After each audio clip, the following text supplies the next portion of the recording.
तर आम्ही ह्या आदिलाबादमध्ये आलो तर आईचे आमचे आंबोळी आहे आंबाडीमध्ये गाठ घेतली आणि तिथं सांगितलं आईनं की इथं प्रबोधन देण्यासाठी या आणि ते एवढं आज श्रामनेरला बसलेले किंवा लहान लेकरं जे आहेत समजा खेड्यापाड्याने आलेले आहेत एवढं पुढं भरलेलं आहे हे असं आहे असं दाखवा आहे हे असं खूप छान आहे बघा एवढं छान एवढं मनाला प्रसन्न होत आहे तर खूप खूप छान आहे बघा म्हणून काहीच वाटलं केलं आणि काहीतरी संपासन लेकराचे शिक्षक आहे आणि हां या करायचं हे आहे तर खूप छान वाटलं तर असं आनंद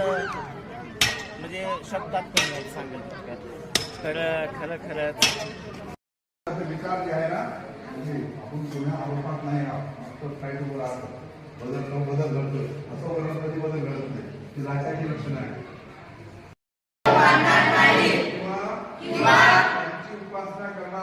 त्यांची उपासना करणार नाही मी रामकृष्ण यांना राम व कृष्ण यांना